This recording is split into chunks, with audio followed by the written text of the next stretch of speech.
আমি স্পষ্টভাবে বলতে চাই, বাংলাদেশে এই অস্থিতিশীল পরিবেশ তৈরি হওয়ার একমাত্র কারণ হচ্ছে এইটা, রাজনৈতিক ওলামায়ে কেরাম এবং রাজনৈতিক ব্যক্তিদের হস্তক্ষেপ এই তবলিগের মধ্যে।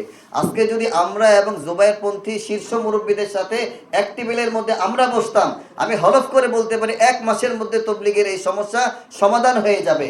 কিন্তু যতদিন পর্যন্ত মাওলানা মামুনুল হক সাহেবের মতো এইরকম রাজনৈতিক ব্যক্তি, আমি তাকে তার জায়গায় সম্মান করি, রাজনীতিকে আমি কোনরূপ আমি এটাকে নেগেটিভ দৃষ্টিতে দেখছি না, রাজনীতি তার জায়গায় রাজনীতি।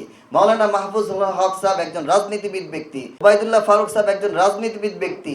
এই রাজনৈতিক ব্যক্তিবর্গ যারা, তারা সংঘর্ষের রাস্তা, তারা প্রতিহত করার পথ ব্যতীত সমঝোতার রাস্তা আমার মনে হয় না তারা বুঝেন।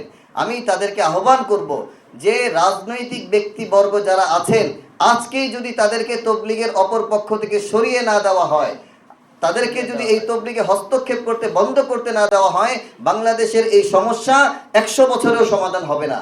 আপনাদের মাধ্যমে আমরা গোটা জাতিকে স্পষ্ট করতে চাই, এই রাজনৈতিক ব্যক্তিবর্গ যারা তৃতীয় পক্ষ, তাদেরকে আমরা তৃতীয় পক্ষ হিসেবে দেখতে চাই। তারা আমাদের হিতাকাঙ্ক্ষী, তারা ওলামায়ে কেরাম, আমাদের সারাতাজ, আমাদের মাথার মণি, আমাদের চোখের মণি। আমরা তাদেরকে আহ্বান করব, আপনারা তবলিগের এই উদ্ভূত পরিস্থিতি থেকে নিজেদেরকে নিরপেক্ষ হিসেবে দারুল উলুম দেওবন্দের ভূমিকায় নিয়ে যান।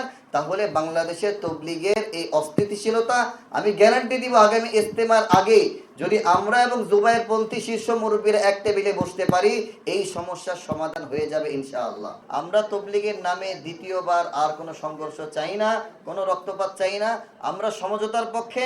আমরা চাইব বাংলাদেশ প্রশাসন অতি দ্রুত রাজনৈতিক ব্যক্তিদেরকে মুক্ত করে তবলিগের উভয় পক্ষকে নিয়ে সমঝোতামূলক একটি পরিবেশ তৈরি করে আমাদের মাঝে সমঝোতা করে দিবে।